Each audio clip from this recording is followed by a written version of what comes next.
नमस्कार, स्वागत है आपका हॉर्नबिल टीवी में और मैं हूं आपके साथ शिखा सकलानी। बुलेटिन की शुरुआत करते हैं बड़ी खबर के साथ। ऑपरेशन प्रहार के तहत मंगलौर पुलिस की ताबड़तोड़ कार्रवाई जारी।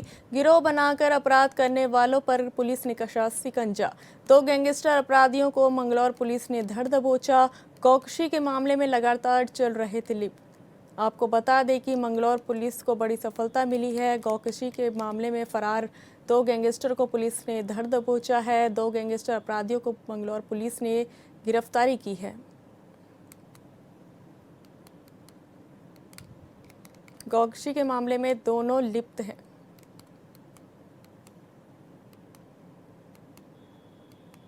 पश्चिम बंगाल में भारतीय जनता पार्टी की ऐतिहासिक जीत के बाद शुभेंदु अधिकारी ने मुख्यमंत्री पद की शपथ ले ली है। इस बड़े राजनीतिक बदलाव पर अब प्रतिक्रियाओं का दौर भी शुरू हो गया है।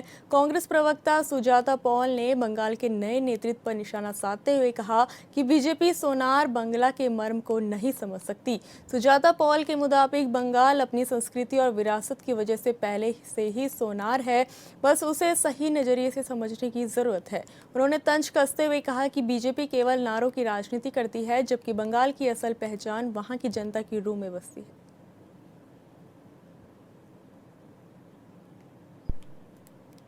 आमार सोनार बांग्ला, अगर इस बात को समझ ही जाती भारतीय जनता पार्टी तो जो आज बंगाल में हो रहा है वो ना हो रहा होता।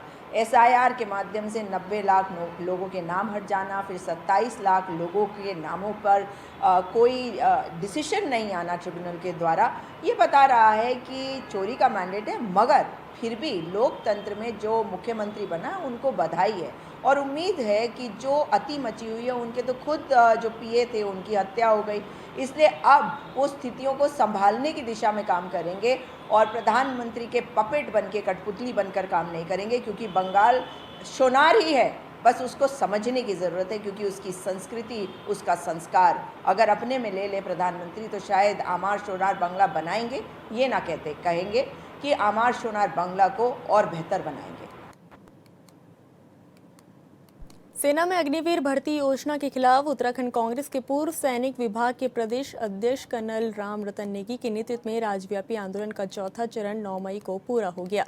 आखिरी 5वां चरण रुद्रप्रयाग और चमोली में जून महीने में होगा। वहीं कांग्रेस सैनिक प्रकोष्ठ के अध्यक्ष ने कहा कि प्रथम चरण गढ़वाल मंडल के कोटद्वार, लैंसडौन, सतपुली, पौड़ी और श्रीनगर में हुआ। इसमें बढ़ चढ़कर भाग लिया। कहूँगा आपको इस यात्रा के दौरान हमारे आपको मालूम है साथियों कि अग्निपथ योजना जिसके अंतर्गत अग्निवीर भर्ती की जा रही है, ये 2022 में शुरू की गई थी। 2022 में शुरू करने से पहले तकरीबन 2 साल तक कोई भर्तियां नहीं हुई थी। उन 2 भर्तियों में रिक्रूटमेंट प्रोसेस तो पूरा कर दिया गया था, लेकिन जो 1.5 लाख लोग बच्चे जो हमारे युवा भर्ती हो गए थे, जो फाइनल लिस्ट पे आ गए थे और जो सिर्फ अपने कॉल लेटर का वेट कर रहे थे, उनको कॉल लेटर नहीं दिया गया था और उसके बाद अग्निपथ योजना को लागू कर दिया गया था। अग्निपथ योजना लागू होने के बाद इन 1.5 लाख बच्चों को उसमें कहीं जगह नहीं मिली। आप समझ सकते हैं कि युवा जिसने सालों साल मेहनत करी हो, जिसके परिवार ने ये आशा जाहिर की हो कि हमारे बच्चे आगे जाके सैनिक बनेंगे, देश की सेवा में जाएंगे, उनको इससे वंचित रख दिया गया है। उधम सिंह नगर में वरिष्ठ पुलिस अधीक्षक की ओर से किए गए भारी फेरबदल में जसपुर कोतवाली की जिम्मेदारी प्रभारी कोतवाल राजेश पांडे को सौंपी गई, जिसके बाद प्रभारी कोतवाल राजेश पांडे ने पदभार ग्रहण कर पहले दिन पत्रकारों से रूबरू हुए। क्षेत्र के जनप्रतिनिधियों और समाज सेवी संगठन की परिचय बैठक में शामिल होने के बाद उन्होंने क्षेत्र की समस्याओं के बारे में चर्चा की और उनके समाधान पर जोर दिया। को प्रॉपर तरीके से हम बंद भी नहीं कर सकते हैं बाजार के अंदर, क्योंकि कुछ माताएं बहनें जैसा कि सभी को विदित है, पुलिस का काम है अपराधों की रोकथाम करना, यातायात व्यवस्था, कानून व्यवस्था को अच्छे से पालन करवाना। तो इसी के क्रम में श्रीमान वरिष्ठ पुलिस अधीक्षक महोदय जनपद उधम सिंह नगर महोदय के निर्देश थे कि आप अपराधों का पूरा कंट्रोल कीजिए, यातायात व्यवस्था, कानून व्यवस्था का पालन कराइए। तो वो बात सबसे आवश्यक है कि मीडिया के जरिए पहुँचे लोगों तक, जितने जनप्रतिनिधि हैं उनके जरिए पहुँचे और एक बार हमारी बात पहुंच जाए कि कैसे हमने अपना प्लान बनाया है अपराधों की रोकथाम के लिए, यातायात व्यवस्था, कानून व्यवस्था का पालन कराने के लिए, तो फिर उसका हम पालन कर रहे हैं। तो क्षेत्र है और नशे पर अगर हमने कंट्रोल कर लिया, चाहे वो किसी तरह का हो, ड्रग्स का हो, मादक पदार्थों का हो, शराब का हो, इस पर कड़ी कार्रवाई करेंगे तो आधा अपराध तो वैसे ही खत्म हो जाएगा। और जो ट्रैफिक की यहाँ जसपुर नगर के दृष्टिगत जो आवश्यकताएं हैं, ई रिक्शा के लिए हम आज ही से, आपने देखा होगा, यहाँ हमने कई ई रिक्शा ला के चालान भी किए हैं। और ई रिक्शा को हम बिना ड्राइविंग लाइसेंस, बिना रजिस्ट्रेशन नंबर के नहीं चलने देंगे। और एक तरफ जाली रहेगी जिससे कि रॉन्ग साइड से कोई उतरे ना। और इनका एक रजिस्टर मेंटेन कर रहे हैं, इनको एक आई कार्ड देंगे। एक तो इनके फ़ायदे की ये बात रहेगी कि बाहर का कोई छुप के यहाँ ई रिक्शा के आड़ में यहाँ कोई अपराधी छुप के ना रहे। तराई में पड़ रही गर्मी के चलते बड़ी संख्या में सैलानी पहाड़ों में ठंडे मौसम का आनंद लेने के लिए पहुंच रहे हैं। पर्यटकों की बढ़ती आमद से सरोवर नगरी नैनीताल के पर्यटक स्थल गुलजार हो उठे हैं। पर्यटकों का कहना है कि वो नैनीताल की ठंडी हवाओं और खूबसूरत प्राकृतिक सौंदर्य का लुत्फ उठाने आए हैं। पर्यटकों को नैनीताल का मौसम खूब भा रहा है। वहीं नगर में पर्यटकों की आमद बढ़ने से पर्यटन व्यवसाय से जुड़े लोगों में खुशी की लहर है। पर्यटन कारोबार से जुड़े लोगों का कहना है कि बीते महीने में उनका कारोबार पूरी तरह से ठप पड़ा हुआ था। वहीं तराई में गर्मी पड़ने से पिछले कुछ दिनों से उनका कारोबार अच्छा चल रहा है और उम्मीद जताई जा रही है कि इस वर्ष पर्यटन सीजन अच्छा रहेगा। में बहुत अच्छा वेदर है, वी आर रियली इंजॉइंग। और हम लोग अभी बोटिंग करने आए हैं नैनी लेक में और बहुत अच्छा वेदर है यहाँ पर भी, तो हमें बहुत मज़ा आ रहा है। बहुत ही अच्छी वादियाँ, मैं तो सबको सजेस्ट करूँगी कि सबको आना चाहिए और सबको नैनीताल आके एंजॉय करना चाहिए। बहुत अच्छा वेदर है। नहीं यही पहनने को मिलता है, हम स्पेशली यही के लिए लेकर आए। बहुत अच्छा लग रहा है और मज़ा भी आ रहा है, काफ़ी अच्छा वेकेशन बीत रहा है, मौसम भी अच्छा ही है। बहुत ही गर्मी है अभी अपने लखनऊ में बहुत ज़्यादा गर्मी है, यहाँ तो काफ़ी अच्छा है और टूरिस्ट प्लेस है तो इसलिए भीड़ भी है और मौसम भी अच्छा ही है। काफ़ी अच्छा वेदर है और बहुत अच्छा लग रहा है, फैमिली के साथ टाइम एंजॉय हो रहा है हमारा, हमें तो अच्छा लग रहा है। देखिए हम इधर 2-3 महीने से तो खाली बैठे थे, अब यहाँ थोड़ा पर्यटक चले हैं, अब उम्मीद लगाए बैठे कि कुछ ना कुछ काम चलेगा, रोजी रोटी हमारी चलेगी, हमारे बच्चे पलेंगे। उम्मीद है स्कूलों में छुट्टी पड़ी है और गवर्नमेंट ने छुट्टी दी, हो सकता है टूरिस्ट आए बढ़े तो काम और बढ़ेगा हमारा। बारिश से तो जैसे जाड़ों जैसा ठंडा हो रहा था तो मौसम ठीक है, टूरिस्ट आए थे, उम्मीद है कि ज़्यादा से ज़्यादा आएंगे और इस जैसे दिख रहा है मौसम के हिसाब से तो टूरिस्ट बहुत आया हुआ है। कालाडूंगी नगर पालिका के वार्ड नंबर 7 में लोक निर्माण विभाग की ओर से सड़क निर्माण और डामरीकरण कार्य कराया गया, लेकिन स्थानीय लोगों ने निर्माण कार्य में भारी अनियमितता के आरोप लगाए। नगरवासियों का कहना है कि सड़क निर्माण में गुणवत्ता मानकों की अनदेखी की गई। पीडब्ल्यूडी विभाग और ठेकेदारों की कथित मिलीभगत से विकास कार्यों की गुणवत्ता पर सवाल खड़े हो रहे हैं। आरोप है कि लोक निर्माण विभाग ने सड़क निर्माण में मिट्टी के ऊपर से ही डामर बिछा दिया, जिससे सड़क बनने के तुरंत बाद ही टूटने और उखड़ने लगी। जबकि यहाँ दीवार उखड़ रही है, देखो ऐसे करके उखड़ रही है,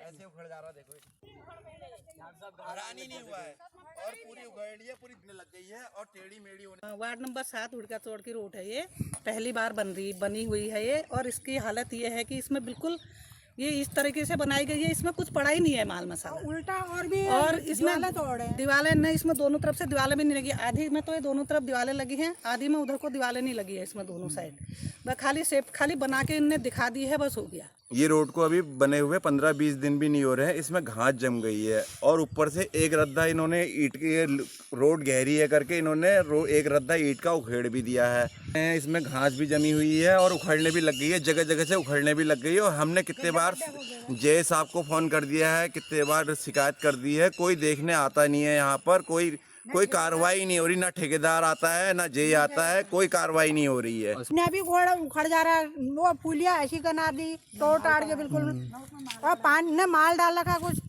और वो क्या कहते हैं सब पानी खेतों में आ जा रहा हो, और उधर की दीवार में देखो दोनों तरफ वो कर रहे हैं, दोनों तरफ दीवार दोगे तब रोड बनेगी, नहीं तो कोई रोड नहीं बनेगी। वार्ड नंबर 7 के निवासियों द्वारा एक ज्ञापन दिया गया है।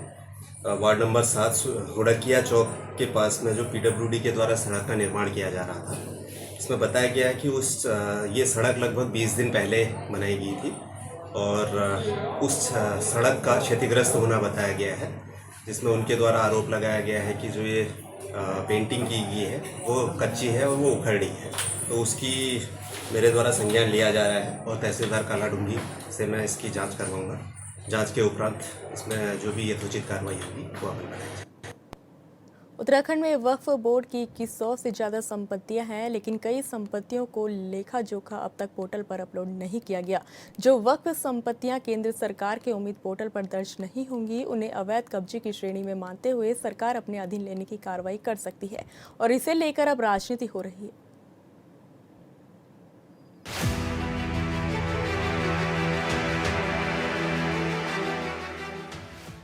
उत्तराखंड में हजारों वक्फ संपत्तियां सरकार की रडार पर आ गई हैं। धामी सरकार ने साफ संकेत दिए हैं कि जो संपत्तियां तय समय तक उम्मीद पोर्टल पर दर्ज नहीं होंगी, उन्हें अवैध कब्जा मानते हुए सरकार अपने अधीन ले सकती है। सरकार के मुताबिक 2105 वक्फ संपत्तियों में से 1500 संपत्तियां भी पोर्टल पर दर्ज नहीं हो पाई हैं, जो संपत्तियों को हथियाने की मंशा जाहिर कर रहा है। देखिए, वक्फ अमेंडमेंट एक्ट उम्मीद में हम सब जानते हैं कि लगभग 2.5 से 3 साल इस एक्ट को लाने में लगे और इस एक्ट के आने के बाद अभी भी उसके अंदर क्योंकि नए सिरे से उम्मीद पोर्टल पर सारी संपत्तियों को दर्ज किया जा रहा है और लगातार वक्फ बोर्डों की कोशिश है कि सबसे पहले जो सिस्टम बनाया है उस सिस्टम के तहत सारी संपत्तियां वक्फ पोर्टल पर दर्ज हो जाएं। लेकिन हम देख रहे हैं कि लगभग 2105 वक्फों में से अभी तक 1500 वक्फ भी दर्ज नहीं हो पाए, तो बाकी वक्फ दर्ज नहीं हो रहे हैं, यानी कि 2000 से अधिक संपत्तियां, जिसमें एक एक संपत्ति करोड़ों करोड़ रुपए की है, वो संपत्तियों को दर्ज नहीं किया जा रहा है। वक्फ माफिया जानबूझकर उस संपत्तियों को ग्रैब करना चाहता है, उस संपत्तियों को हथियाना चाहता है और उन संपत्तियों को दर्ज नहीं कर रहा है। तो हमने अपने वक्फ बोर्ड में उनको ये सर्वसहमति से पारित करते हुए शासन को भेजा है कि वक्फ बोर्ड को मेकर की जिम्मेदारी दी जाए, जो उसको दर्ज करने की वक्फ को अधिकार मिले। उत्तराखंड सरकार को आशंका है कि इनमें बड़ी संख्या में ऐसी जमीनें शामिल हो सकती हैं जिन्हें सरकारी भूमि पर कब्जा कर बाद में वक्फ संपत्ति के रूप में दर्ज कराया गया।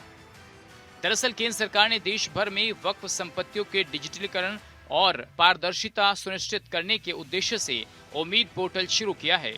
इस पोर्टल पर प्रत्येक वक्फ संपत्ति का पूरा रिकॉर्ड अपलोड करना अनिवार्य किया गया है।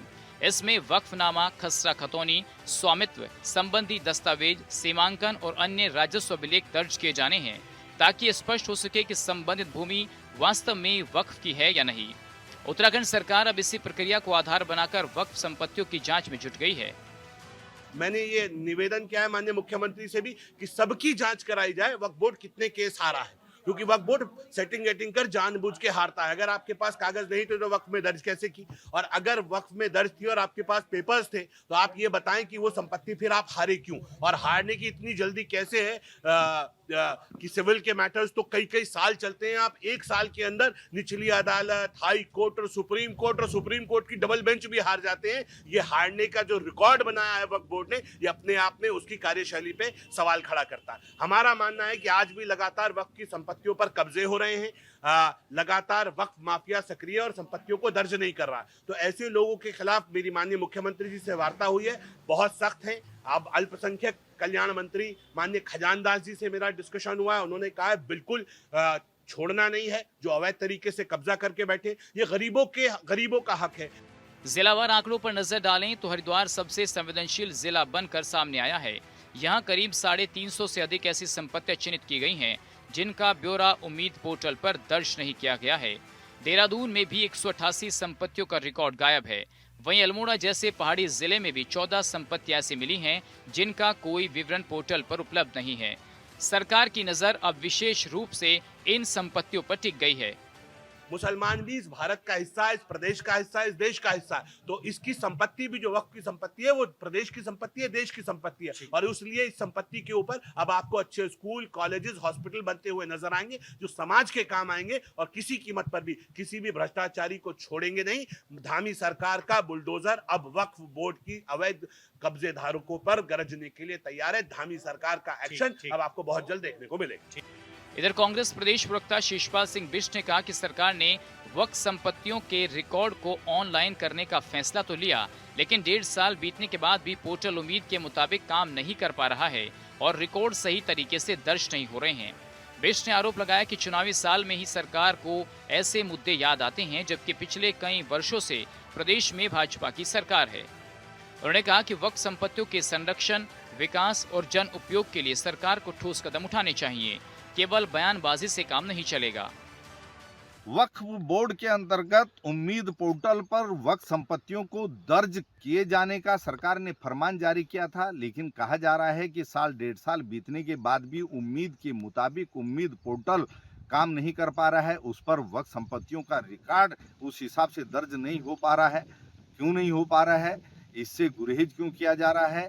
अगर वक्फ संपत्तियों के साथ कोई खेल हो रहा है, कोई गोलमाल हो रहा है, तो निश्चित तौर पर सरकार को उस पर कड़ी निगरानी रखनी चाहिए। लेकिन सरकार को चुनावी साल में ही ये सारी चीज़ें याद क्यों आती हैं? पिछले 9 सालों से प्रदेश में प्रचंड बहुमत की सरकार है और वक्फ संपत्तियों का अगर कोई सुधार करना है, कोई सरकारी रिकॉर्ड मेंटेन करना है, तो वो पहले से होना चाहिए था, क्योंकि वक्फ की संपत्तियां भी सरकार की संपत्तियां हैं और जो सरकार की संपत्तियां हैं निश्चित तौर पर सरकार को उनका संरक्षण करना चाहिए, उनको जो है जन उपयोग के लिए उपयोगी बनाना चाहिए, उनके लिए फंड भी जारी किया जाना चाहिए।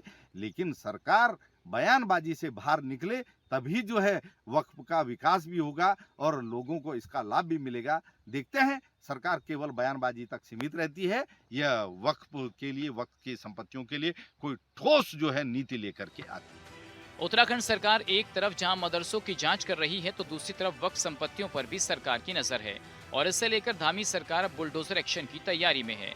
तो विपक्ष का कहना है कि चुनाव है, इसलिए इस तरीके का काम सरकार कर रही है, यानी यहाँ भी आरोपों की राजनीति है। Bureau report, hornbill TV.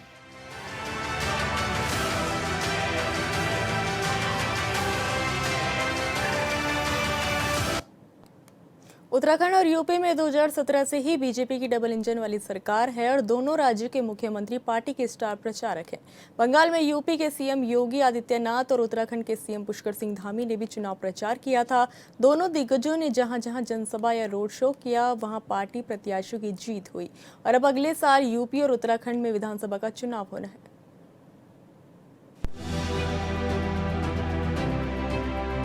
Pauri के पंचूर गांव में आयोजित एक कार्यक्रम में उत्तराखंड के सीएम पुष्कर सिंह धामी ने उत्तर प्रदेश के मुख्यमंत्री योगी आदित्यनाथ की जमकर तारीफ की। उन्होंने कहा कि योगी आदित्यनाथ का अपने प्रदेश और मूल क्षेत्र से गहरा जुड़ाव है।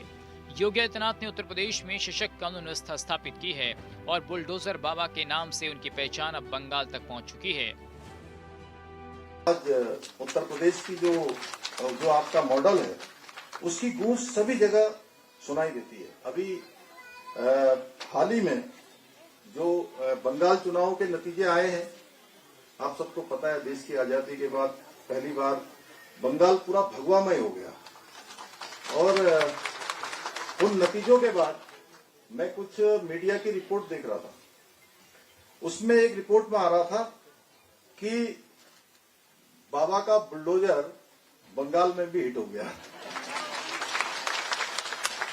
और आप जहां भी जाते हैं वहां राष्ट्र धर्म, सांस्कृतिक चेतना, जन जागरण का एक विशेष वातावरण वहां निर्मित हो जाता है। उत्तराखंड के मुख्यमंत्री पुष्कर सिंह धामी ने इस बात पर जोर दिया कि योगी आदित्यनाथ जहां भी जाते हैं वहां जन जागरण का एक विशेष वातावरण जागृत हो जाता है। उन्होंने कहा कि योगी आदित्यनाथ का जन्म एक साधारण परिवार में हुआ, लेकिन आज योगी आदित्यनाथ देश के सबसे बड़े राज्य के मुखिया हैं। उन्होंने कहा कि पीएम मोदी के नेतृत्व में योगी आदित्यनाथ यूपी में बेहतर काम कर रहे हैं। आदरणीय योगी जी भी इसी क्षेत्र के आप ही लोगों की तरह एक सामान्य परिवार में पैदा होकर सामान्य स्थितियों में अपने जीवन को उन्होंने आगे बढ़ाया। यही पंचूर गांव में उनका बचपन बीता और आज देश के सबसे बड़े राज्य उत्तर प्रदेश के मुख्यमंत्री हैं। इसलिए आप लोगों ने हमेशा विचार करना चाहिए कि जीवन में यदि कठोर परिश्रम, अनुशासन, लगन और संकल्प हो तो सफलता निश्चित रूप से कदमों पर होती है। लक्ष्य हमेशा हमको प्राप्त होता है। पौड़ी के पंचूर गांव में आयोजित कार्यक्रम में एक तरफ जहां मुख्यमंत्री पुष्कर सिंह धामी योगी आदित्यनाथ की तारीफ कर रहे थे, वहीं दूसरी तरफ योगी आदित्यनाथ भी सीएम धामी की प्रशंसा कर रहे थे। योगी आदित्यनाथ ने कहा कि उत्तराखंड का तेज गति से विकास हो रहा है। उन्होंने कहा कि विश्वास है कि आने वाले दिनों में बीजेपी की सरकार और सीएम धामी के नेतृत्व में उत्तराखंड देश का अग्रणी राज्य बनेगा। ये मेरा सौभाग्य है कि इस पवित्र आयोजन में आपके साथ मुझे भी जुड़ने का अवसर प्राप्त हुआ है।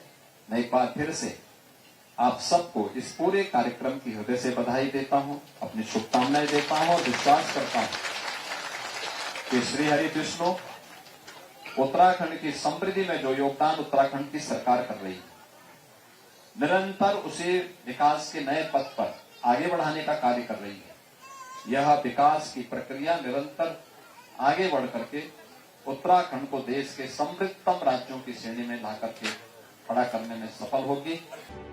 यूपी और उत्तराखंड दोनों ही राज्यों में 2027 में विधानसभा का चुनाव है और दोनों राज्यों के मुखिया पार्टी के स्टार प्रचारक हैं। पार्टी के अध्यक्ष नितिन नवीन ने पहले ही साफ कर दिया है कि यूपी में योगी आदित्यनाथ तो उत्तराखंड में पुष्कर सिंह धामी के नेतृत्व में ही चुनाव लड़ा जाएगा। लिहाजा पार्टी के नेताओं का कहना है कि योगी और धामी की जोड़ी 2027 के विधानसभा चुनाव में कमाल करेगी, जिस पर विपक्ष यानी कांग्रेस ने तंज कसा है। देखिए, जिस तरीके से जो है धामी जी योगी आदित्यनाथ की तारीफ कर रहे हैं, मैं कहना चाहूंगी अगर उन्हें बुलडोजर इतना पसंद है और योगी आदित्यनाथ जी इतना पसंद है, तो जिस तरीके से कल चंपावत में 2 दिन पहले एक जघन्य अपराध होता है जिसमें उनकी ही पार्टी के पूर्व मंडल उपाध्यक्ष और अध्यक्ष शामिल होते हैं, 16 साल की बच्ची के साथ सामूहिक बलात्कार होता है और 2 दिन के दबाव में जब पुलिस लीपापोती करने का कार्य जो है कल शाम से इस जघन्य अपराध पर कर रही है, क्यों नहीं अपने नेताओं के घर पे बुलडोजर चलाने का कार्य धामी जी कर रहे हैं, अगर बुलडोजर आपको इतना पसंद है तो। और मैं कहना चाहूंगी कि ये योगी आदित्यनाथ जी की तारीफ करना धामी जी की मजबूरी है, क्योंकि उन्हें कहीं ना कहीं ये पता है कि आरएसएस की नजरों में मोदी जी से ज्यादा अगर छवि है और पहुंच है, पैठ है, तो योगी आदित्यनाथ जी की। और अपनी कुर्सी भी तो धामी जी को बचानी है, अभी चुनाव में वक्त है। और जिस तरीके से उनको चेहरा जो है घोषित करने का कार्य किया गया है, लेकिन उसके बाद नितिन नवीन जी का जो दौरा था वो रद्द हो गया, तो इसके पीछे भी कई षड्यंत्र होंगे शायद, जिन षड्यंत्रों से उन्हें बचाने का कार्य योगी आदित्यनाथ जी करे तो बिल्कुल आप तारीफ करेंगे। और मुझे लगता है कि आप तारीफ करिए, लेकिन आप सदैव उनके पद चिन्हों पर चलते रहे हैं। उन्होंने निंदा प्रस्ताव के लिए विधानसभा सत्र बुलाया, आपने निंदा प्रस्ताव के लिए विधानसभा सत्र बुलाया, वो जो करते हैं वो आप करते हैं, तो बुलडोजर भी चलाइए ना अपराधियों पे धामी जी। क्यों सिर्फ जो है तारीफ करके उनका जो अटेंशन है वो अपनी तरफ पाने का प्रयास कर रहे हैं। 2017 से यूपी और उत्तराखंड में बीजेपी की डबल इंजन वाली सरकार है और अगले साल दोनों राज्यों में विधानसभा चुनाव है। बीजेपी की नजर यूपी उत्तराखंड सहित उन राज्यों पर है जहां अगले साल विधानसभा चुनाव है। यूपी और उत्तराखंड में बीजेपी हैट्रिक लगाने की तैयारी में है, लेकिन सवाल ये है कि क्या ये इतना आसान हो पाएगा। Bureau report, hornbill TV. फिलहाल इस बुलेटिन में इतना ही। आप देखते रहिए हॉर्नबिल टीवी। नमस्कार।